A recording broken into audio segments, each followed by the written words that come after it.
son is racing.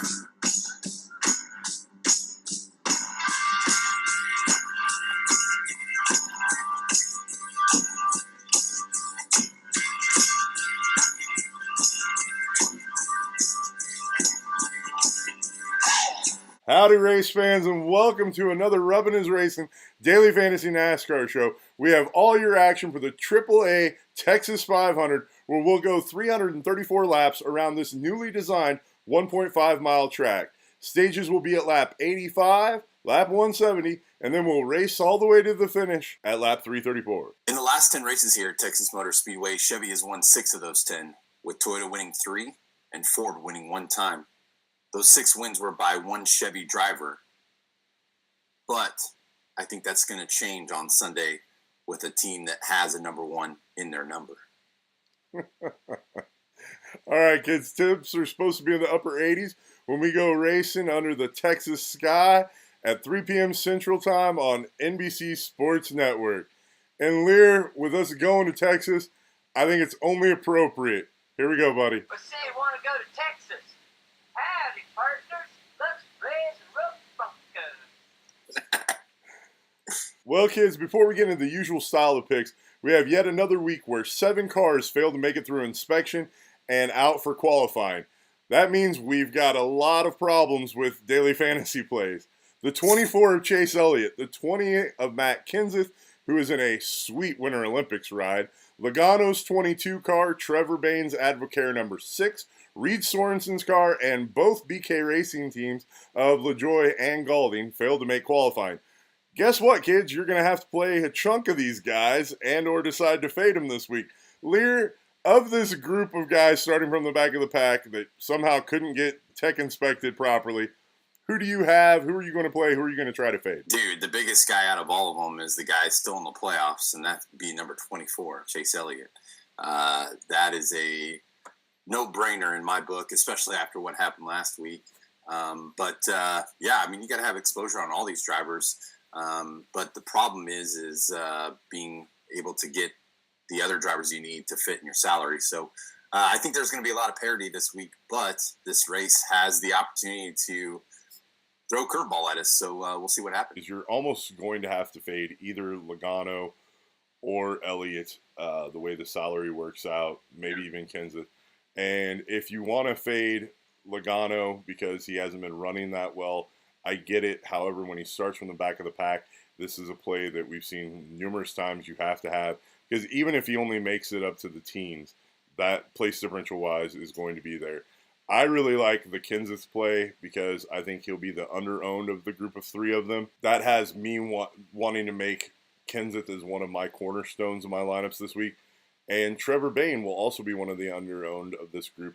But he will probably carry with him he carries with him the least amount of upside. Like, that car is not going to go to the front of the race, right? It's just going to get you awesome place differential. I also like the Greg Galding play too, man, because he's really cheap this week and he starts last. So, great salary relief for you. Well, and all the other options, as you'll see in my Going to the Garage segment, are just not in play this week.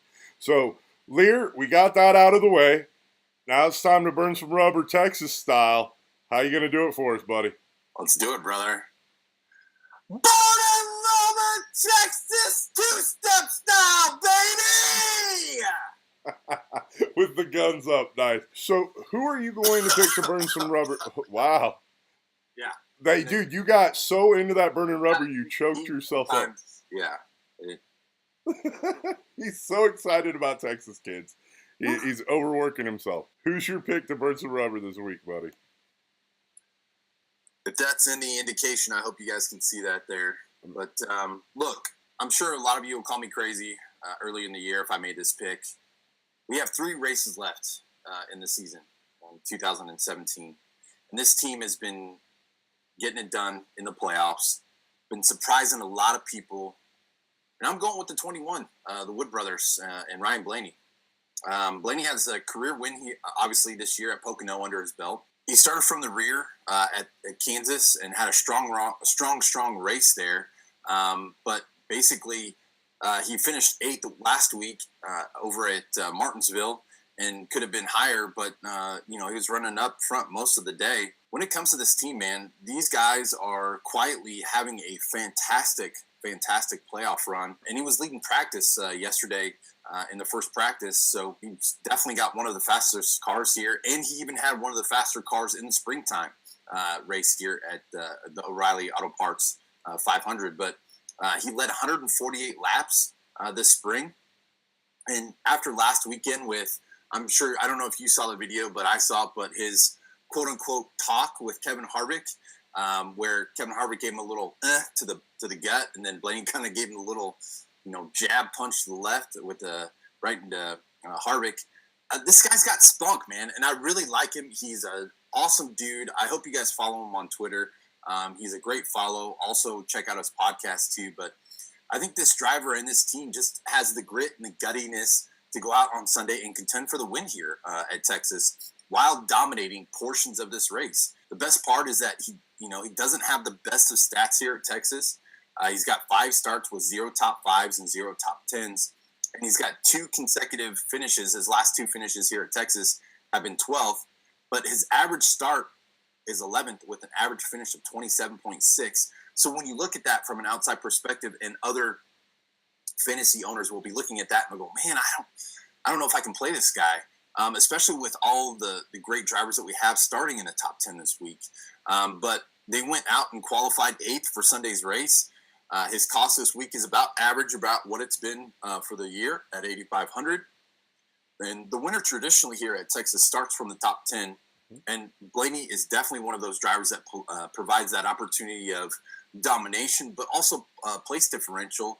And when you couple that with the Dominator points that he could accrue, I'm rolling with my gut this weekend, and my gut is telling me that the 21 is going to get into the final round of the playoffs, surprising a lot of people out there. And I think he's just going to have a lot of fantasy domination to boot this weekend.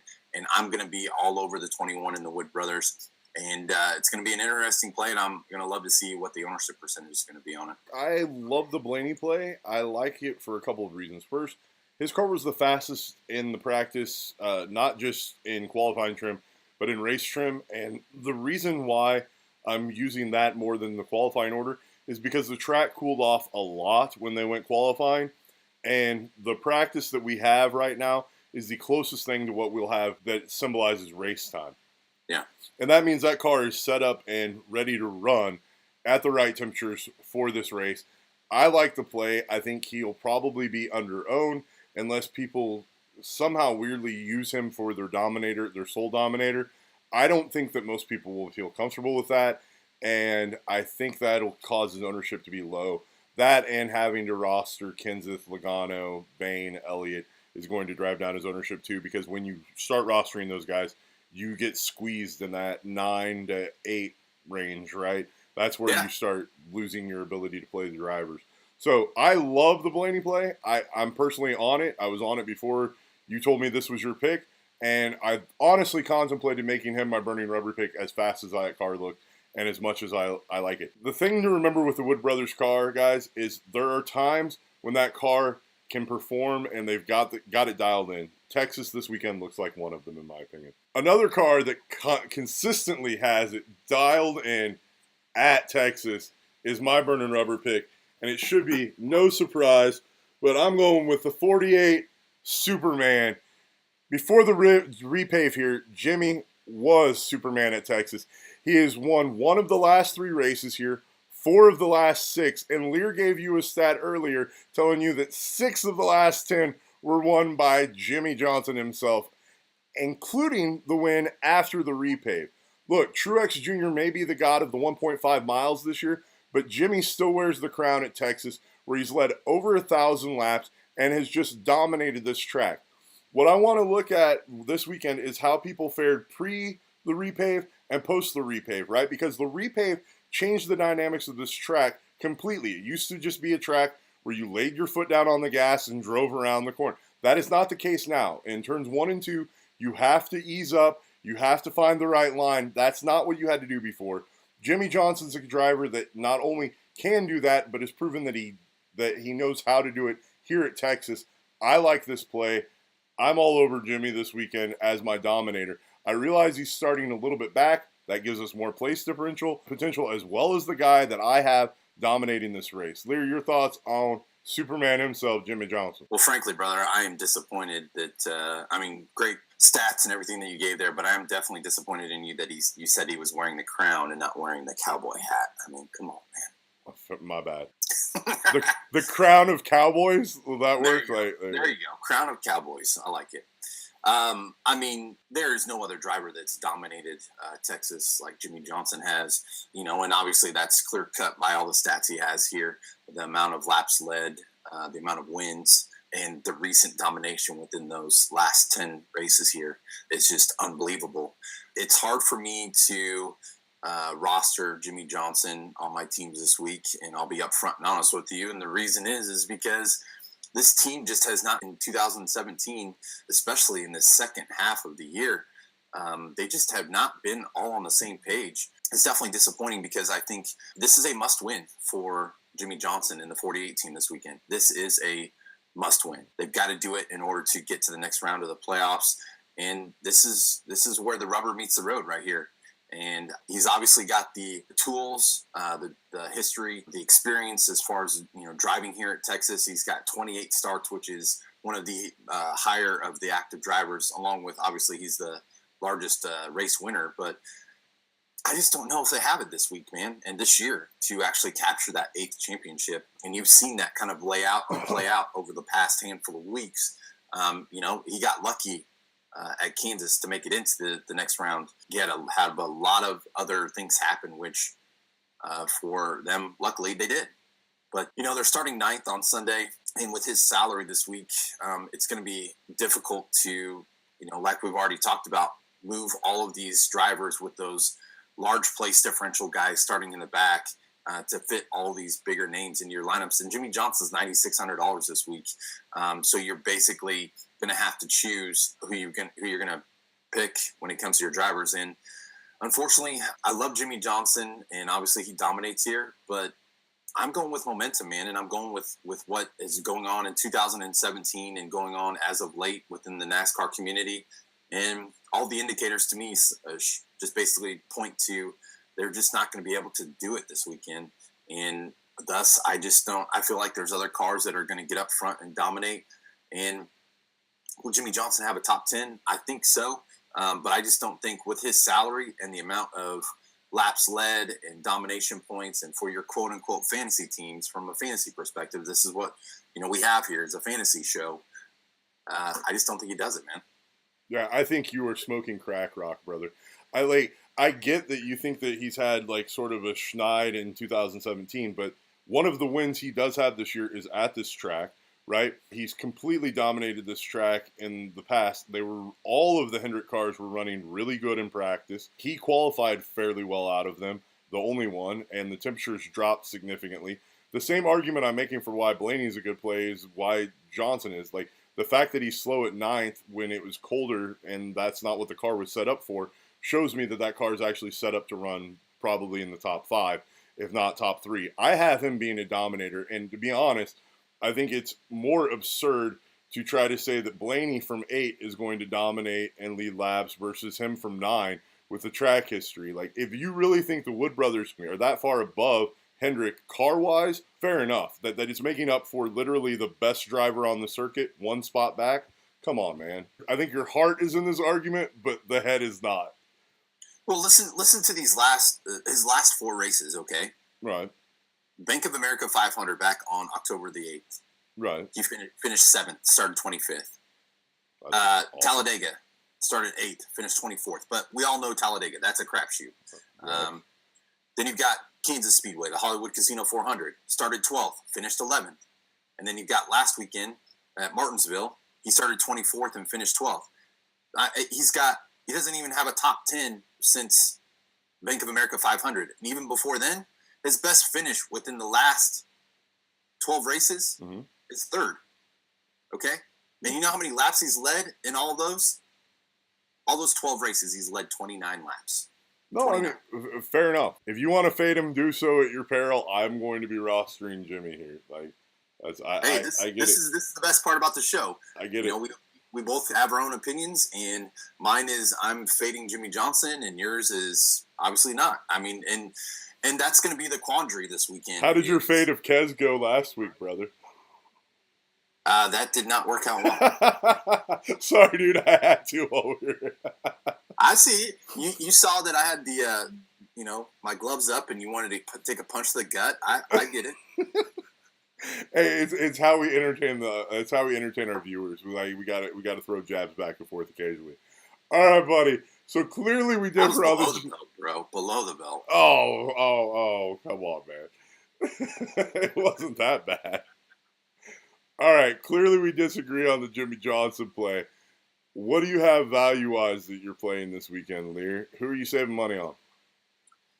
Well, and that's the thing is, this week is just one of those weeks to where, I mean, when we're rostering Kenseth, Elliott, Logano, Bain, those 4 drivers right there, I mean, it leaves you hardly anything to work with. So, I mean, you could super punt one play and then, give you a little bit of, middle tier type of driver. Actually, for my value guy, I'm going to be going back to the well and going back to Chris Buescher, C. Bush in the number 37. Been putting together, really good, solid fourth quarter this season. This is, Buescher's home track here in Texas. You can tell by his finishes here that he loves coming to Texas Motor Speedway and performing well in front of his hometown fans. C. Busch has started here 4 times. He's got 0 top 5s and 0 top 10s, but he does have a $6,600 price tag, which is down from last week. And every time he's raced here at Texas Motor Speedway, he's had positive place differential. He has an average start of 35.5 and an average finish of 25th. He starts 26th on Sunday, which is a good start for that team. And he's definitely a top 20 car, no doubt in my mind. But he could easily land in the top 15, man, and even higher. And for the price that he is, for a dollar for dollar return on your fantasy dollars, there's going to be nobody else that's going to return that kind of value at that price point and be a place differential guy this week, in my, opinion. But definitely no other drivers in that lower tier that are going to have that ability to get those points for the actual finish, plus the place differential points on top of that. So I'm going to be rolling with C. Busch in his hometown return to Texas Motor Speedway. I love the Buescher play. I love playing the guy from Texas. I love that he always finishes with positive place differential. I am a little bit worried that he, along with all of the other people, have overqualified this week, but we'll get into that more a little bit later. The play that I want to talk about this week for my value plays is, guys, I'm playing the rest of the Justice League. That's right. I'm going to start off with Junebug himself starting 17th at 7,900, and I'm going to play Casey Kane starting 19th at 8,200, and they are sporting the Justice League cars that are so sweet, right? Each of them have 3 of the members of the Justice League on their car. They look great. Their cars are running good. They both have statistically great histories here. This is actually one of Junior's best tracks and one that he's been good at as of late. He actually has 3 top 5s in his last 4 races here, and this is where he got his first win. I know Liehr kind of went Rain Man earlier, like on talking smack on Jimmy Johnson, but if I have to go Rain Man on a pick, it's going to be the track where Junebug got his first win is going to be the track where he gets his last win and goes out in style. I don't honestly think he's going to win this race, but he could give you positive place differential. And all these Hendrick cars I have running near the front this week. Now, I want to give this caveat. If for some reason at practice 2 and 3, their speeds are way off, I am going to jump ship on the Hendrick cars, all of them, from Jimmy Johnson on down. But if they're doing what I think they're going to do, I'm going to be all over Team Hendrick, from Jimmy Johnson all the way down to Casey Kane, and yes, of course, the Chase Elliott place starting in the back of the field. Liehr, your thoughts on the Justice League as Kane and Junebug himself are just really good here at Texas? Yeah, man, I'm definitely liking. I mean, both paint schemes are unbelievable and awesome. Earnhardt, this is actually one of the tracks that, obviously you talked about it, he got his first career win, but the other crazy stat is that this is one of the tracks that he has his highest top 10s, which he's got 18 of them, which is higher on more than any of the other tracks that we, run on the circuit. So, with him starting 17th, obviously great place differential. The only thing that you're going to be running into is the salary issue. And with Kane being 8,200 and Earnhardt, with his salary this week, it's just going to be hard to actually get all of them to fit in there. I definitely love the Earnhardt play, and I think Casey Kane, too, also has tremendous ability from the 19th position to run it up and get up there. But, if I had to choose one of the two, I would definitely choose Earnhardt over Kane. But even though Kane's starting 2 spots higher than Earnhardt, Earnhardt's salary is also $300 less than Casey Kane this week, too. So I think both of those guys, even if you went maybe a stack of the two, is going to completely separate you from the rest of the field. And I do love your talk about a Hendrick stack, because that could be very, very interesting play, man, especially if you got one guy starting in the top 10, 2 starting in the teens, and then you got one starting in the 30s. So, that's a recipe for some good overall fantasy points to come together. Quit giving away my lineups, Liehr. Quit giving away my lineups. Sorry, brother. Yeah, no, as Liehr has just straight foreshadowed most of my strategy for this weekend, it's time for the Go to the Garage segment, which if you're playing my strategy and it doesn't work, that you may be sending me to the garage this weekend. All right, Liehr. Everybody loves this segment. This is where we get to talk a little trash on the drivers. Maybe we're talking trash on DraftKings. Maybe it's NASCAR itself. Sometimes even we pick out a sponsor to be mean to. Liehr, who are you sending to the garage this weekend, buddy? Well, first, before I get into my pick, I think we should talk about this real quick. But rumor has it that the Stewart-Haas Racing team is going to be announcing their new driver on Wednesday. And the rumor mill has it somebody that already drives for Smithfield. And you out there that know NASCAR know who exactly that we're going to be talking about here. If that does truly come to fruition, I'm going to be sending Stewart-Haas Racing to the garage for a long time. Your thoughts on that, bro? You don't like that they're rostering Amarola in Smithfield after he couldn't do it for Richard Petty Motorsports? No. Instead of giving McDowell, who's overperforming in his ride, or Landon Castle an opportunity, we're going to go with Amarola again. Because he has a sponsor in Smithfield Foods. Like, whatever. He must have something on somebody in Smithfield or knows some pretty dark secrets, because they are basically attaching themselves to his bumper for the next handful of years. I don't understand why either, but okay, sure. Yeah, I don't get it. All right. And even then, too, he's not like he's, the guy is not like a social media darling, or, he does anything crazy on the racetrack or anything. So it's definitely it's a head scratcher. No, I would have rather seen Bubba Wallace actually inherit that ride. Like that made more sense to me, but whatever. I'm not a team owner of NASCAR, so I don't have to deal with those finances.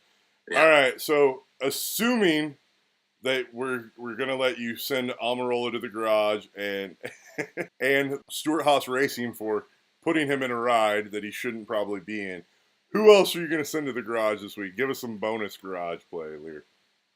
So normally in this segment, I usually send one driver to the garage. You guys all know my history. You watch the show, you see what happens.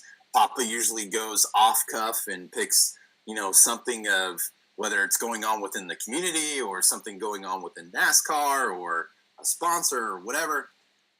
I'm actually changing it up a little bit this week. I'm actually going to be sending a pair of drivers to the garage. And that's right. It's going to definitely be a little controversial call, but I'm going to be sending the Busch brothers to the garage this weekend. Wow. Kurt Busch went out yesterday and set the qualifying record at Texas Motor Speedway, which is awesome for him. Congratulations, sir. But this team has slowly been, turning it back on as of late. But I can't take Kurt Busch and what he is and where he's going to be starting from. There's just no way Kurt Busch is going to go out there on Sunday and just lays down the gauntlet and dominates this race from start to finish. It's not going to happen. And it will take, obviously, a few drivers to dominate this race, unless barring anything like we had with Truex. This excludes, obviously, Kurt, because it's just not going to happen for that number 41 team. He's also tied for, the most active starts here at Texas, which is 29. He's got one win back in 2009 with Penske Racing. His cost this week is $8,400. And like I said, I'm going to be straight up here. He's been a fantasy nightmare in the last 6 weeks, except for Kansas. Listen to these fantasy points, okay, real quick. 12, 58 points at Kansas, 2 points, 11 points, 21 points. Oh, yeah, and negative 23 points. So obviously he's not been fantasy gold, and his streak is obviously going to continue this weekend when it comes to poor fantasy point production. So on to his brother, Rowdy Busch, okay? Oh, man. I think the 18 boys will be competitive this weekend. Obviously they're competitive every single week, but they're not going to be going full board this weekend because they're trying to solidify, another week where they, get a win. But they're already in the playoffs, man. They're already there. They've already solidified their spot. Kyle's definitely has some domination here at Texas in 23 races. He's got 2 wins, 11 top 5s, and 12 top 10s. He's the second highest costing driver at 10,600, which is down after the last handful of weeks. But all we know is that Kyle doesn't obviously have the pressure on him this week to perform. And he usually, keeps up with his competition. But when there's no pressure on him to actually do something and have to come with his best and his up to his top performance, he's just going to go out there and log laps, man. And it's just not going to happen. And he's not going to dominate any parts of the race. So I'm definitely going to be sending Rowdy Busch and Kurt Busch to the garage this weekend. Don't waste your fantasy dollars on them. They're not going to pay off for you. Yeah, I couldn't disagree more on one and agree with you more on the other. All right. Let's start with the problem in your argument on Rowdy. You said when we were talking about Jimmy Johnson that you wanted to play current trends. Well, Rowdy has literally won 3 races in the playoffs. This is the hottest car in NASCAR. It's even hotter than Truex's car right now. And for you to say that you want to fade him instinctually just doesn't make sense on that level. The other thing that I would tell you is that I love you, bro, but I think you're breaking this down the wrong way. You're saying that he has nothing to go out and race for, which I, first of all, don't think is true. He's down stage points in the championship to Truex. So he has 17. Right, so he has to go out there and race for the stage bonus points that carry on to Miami, right? Stage 1, stage 2, and the win. I think he's going to run the wheels off this car trying to get those bonus points. I think he and Truex both are. He has absolutely nothing to lose. So if he gets caught in a wreck, it doesn't matter. That's when Rowdy drives it with wheels out on the edge. And here's the thing. I think you're partly right even in this breakdown. Either he's going to wreck or he's going to probably win this race. And I can't tell people to fade him, and I will definitely have some exposure to Rowdy. It's just, it doesn't make any sense to fade the hottest driver on a track that he's really good at. I don't know, man. That seems like a foolish play. As far as the Kurt Busch thing, I couldn't agree with you more. The dude has never led more than 45 laps here. That doesn't spell dominator. He's going to fall backwards. Everything you said about Kurt Busch was 100% spot on in my opinion. The Rowdy stuff was way off in my opinion. I loved where you're at. I'm not seeing it that way. And like you said earlier, that's the cool part of the show is we get different visions. But my race vision is he's either going to wreck that car or he's going to win stages and win the race. And no, I couldn't agree with you more. That team right now is definitely the hottest team on the circuit, without a doubt. And like we talk about, it all is about momentum. I'm just not. This is what's talking to me this week, and I'm just not feeling it. Your beer belly? Yeah, my gut. And the gut says, "Don't play and eat M&Ms on Sunday." Fair enough. Those who want to listen to Liehr's gut about fading Rowdy. I'm going to go ahead and give you a little bit of bonus coverage like Liehr did. I'm going to send all of the overqualified value to the garage. And I'm going to start with Suarez, who's starting 6th. I don't want that play, even though his salary is nice. Danica is starting 14th. Zero chance I will play her. Dinger starting 16th. Amarola is starting 18th.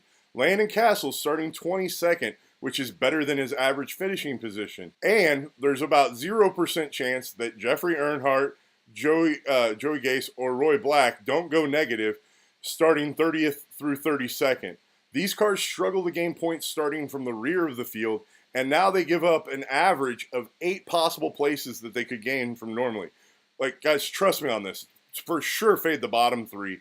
On the guys above that, there's more inherent risk, but none of those cars should finish anywhere near where they're starting off. And that the inherent risk to all those cars, Suarez is by far the best of that group, but even him starting 6th, that's a position, you've heard me all year. I would rather not start a rookie starting that high up. That's just me, though. Liehr, your thought on like the list of people that I read off that have overqualified? What about David Starr in the More Freight Service Inc. car?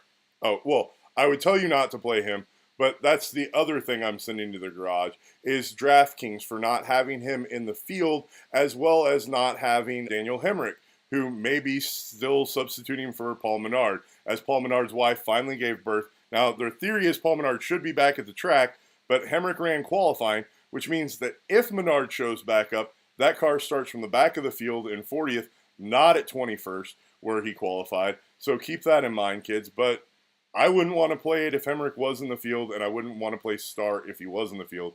But that's getting ridiculous. And this, guys, this is my bonus going to the garage. Twofer for you. All right, a little twofer. DraftKings, I'm sending you to the garage yet again because it's ridiculous that you don't pay as much respect to the NASCAR fantasy players as you do to the fantasy players in every other sport. Via your injury updates in football and via your roster additions in golf and other sports like that, there is zero excuse as to why DraftKings cannot add drivers into the field that belong there. We only have 40 drivers to choose from to begin with. Now, neither one of these drivers, in my opinion, would you ever want to roster. But they need to be in the field for people that to roster so I can make more money, right? I want some people that don't watch our show to be on these plays that don't make any sense. That helps all of us make more money.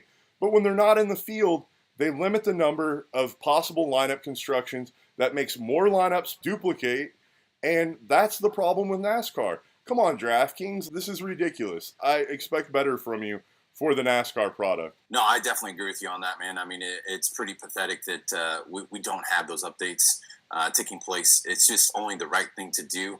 But if you're going to tout yourself as the elite daily fantasy NASCAR product out there, you got to be up to snuff when it comes to having the correct drivers and everything looking correct for that week's slate. So, yeah, definitely disappointing on that aspect. But I think another guy that you left out as well is Eric Jones in the 77 starting 4th. I mean, do you see him staying up there in the top 5 all day?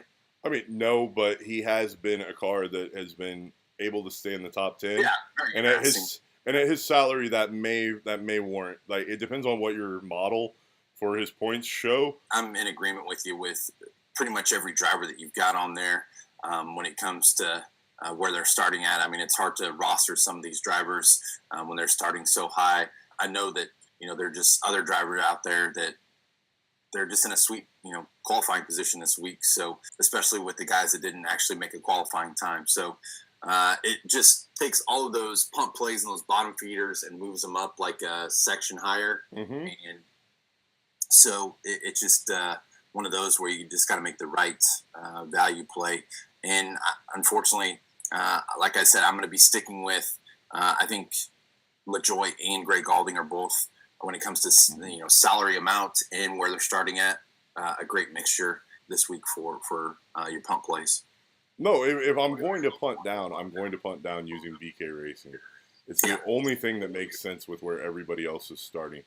I don't want to touch even Cole Witt. Matty DB's on the fringe of where we like to play him at 28th. McDowell's also on the fringe at 23rd. I mean, that's just those are risky plays. Definitely, our boy David Reagan, 24th. That's about where he'll finish. Right, that's where you want him finishing, and it's just like, man, I can't make those plays. Now, we haven't really talked about the Hambone who's starting second. There are several people that think that he can possibly dominate and lead some laps. What are your thoughts on the Hambone, Liehr?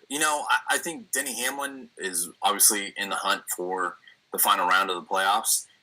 He's one of those guys that has some okay history here at Texas Motor Speedway. But when it comes to the drivers that that have the ability to actually get up and dominate here. And historically this year, he hasn't been the best of 1.5 mile drivers, but in my opinion, he's got 23 starts and 2 wins here. So he's up there when it comes to wins. I mean, besides Jimmy Johnson, everybody else has 2 wins here. Nobody has 3. He's only got 11 top 10s in 23 races, and he does not dominate here at Texas. He's only got 155 laps led in his 23 races. So clearly does not get up front and, stay up front. So starting second, and then also where his salary is at this weekend, he's only 8,800.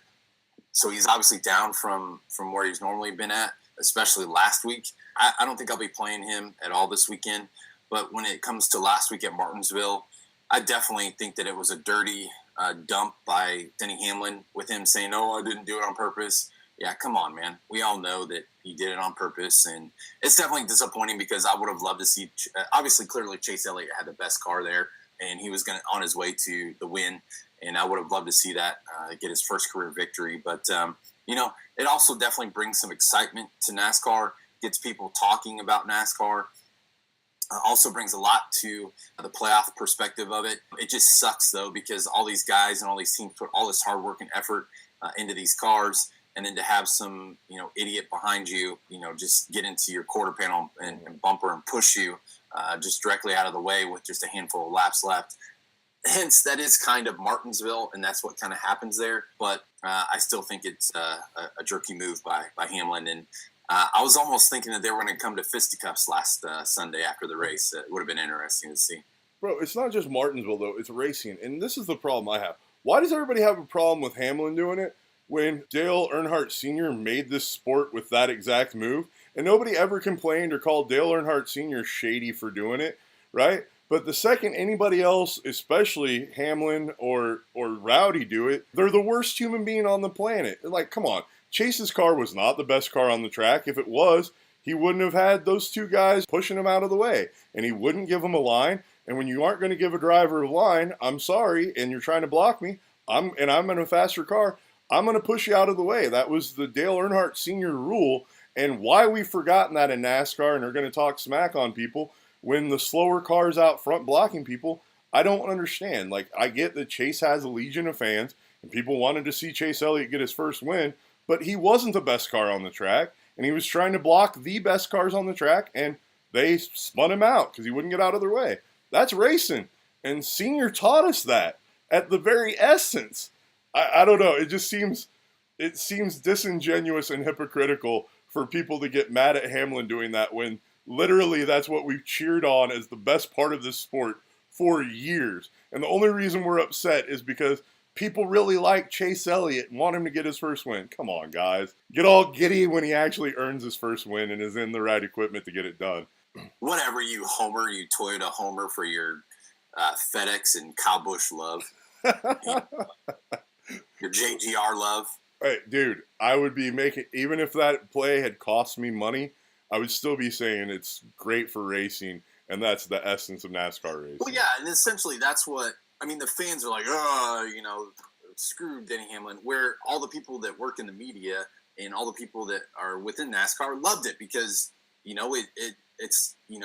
it bring some drama to the sport. Mm-hmm. And, especially too, when those guys after the race get out and start talking to each other face to face, and Chase said it perfectly. You could read his lips. It said, "Why don't you race me? Why don't you race me?" And I get that. And I get that from his perspective. My argument would be, why wouldn't you let him race you? You were blocking him. Your car wasn't as fast. Move over, race him. But when you're going to block him, he's going to slam you in the rear. That's what happens.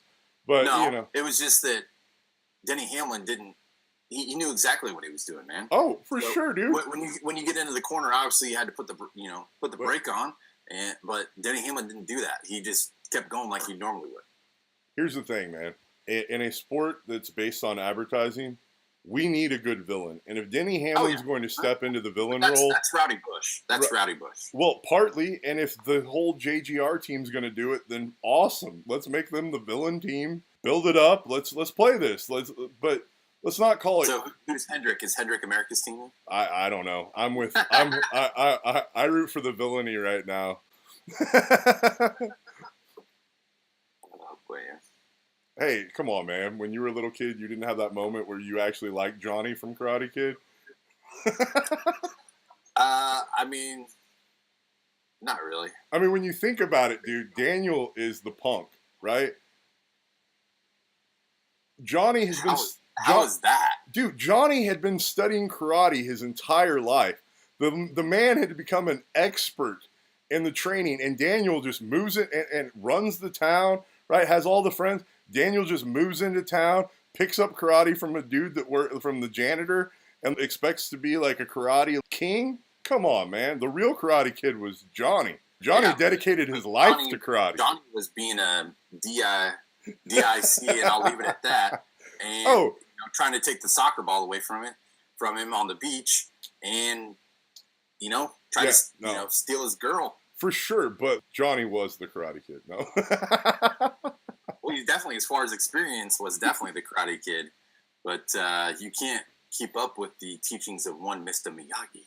Oh, dude, Johnny was a product of bad teaching, man. His sensei corrupted that man into being the bully he was.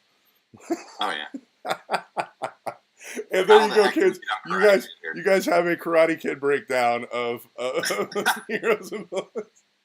All right. On that note, I think it's time to wrap up this week's episode of the Rubbin' Is Racing Daily Fantasy NASCAR Show. Thanks, guys, for tuning in. As always, we love having your support. Remember to like, share, and subscribe. Liehr, go ahead and say your goodbyes and get us out of here. Well, I will be looking forward to tomorrow's race at Texas. It's going to be very, very interesting. I love these 1.5-mile tracks. You can clearly see by the qualifying times that these guys are running over 200 miles an hour. So we're going to be having some sweet speed this weekend. And I think it's going to produce some action, some wrecks, and it's going to produce some great racing, some side-by-side racing. So it's going to be fun and interesting to see. Of course, we got the drama with everybody starting in the back of the field. So best of luck to you guys out there on making your correct picks on who you're going to go with, because it's going to be one of those to where you can't take them all. But you got to be the one to pick the right one. So have a great weekend, everybody. Hope you guys had a fantastic Halloween. And thanks for watching and commenting on the show. Yeah, thanks again, guys, and hopefully you didn't mind too much with us being in costumes all of last episode. Oh, yeah. By the way, we had fun doing it. Poppa's costume, that thing was awesome. Oh, well, thanks, man. We'll try to do something even more fun next year. But with that said, guys, thanks again for tuning in. One thing I want to mention, and definitely want to give some credit to our one of our viewers, Brennan. But next season, we're going to lay out a season-long fantasy league. Oh, yeah. Daily. So just to put the word out there, we're going to start putting together a league for next year. Mm-hmm. So hit us up on the YouTube page or Twitter or Facebook and let us know what you guys think. But we're going to start a league next year for DraftKings and a season long with a daily format. Should be awesome and interesting. Mm-hmm. Of course, we're going to have a buy-in, and then obviously at the end of the year, should be awesome. So yeah, we're trying to set that all up. Is an idea of one of the viewers, and we really appreciate the idea. And we want to get feedback from you guys to know what size we should set it at, and what work I have to do with what work I have to do with DraftKings to get it set up. So the problem is, Liehr, is I think the way they set up leagues is you have to put a cap of number of people, set it up that way. So hopefully we can get at least a couple hundred people in this is what I'm hoping for. That'd be awesome. I would like a couple hundred people, and let us know what you would like the dollar value set at. We're thinking around 50 or 100 because, like we said, it's season long. We want to make the pot good for everybody, but we want to make sure everybody can participate. So hopefully $100 is where we're going to set the price point, but let us know your feedback on whether you like the idea, whether you're going to participate, and whether the $100 price point works for you. So let us know, and with that said, let's win some money this week so we all have some money to spend doing that next season. Have a good one, guys. Later. Winner this weekend, peeps. Liehr's calling it. Wood Brothers for the win.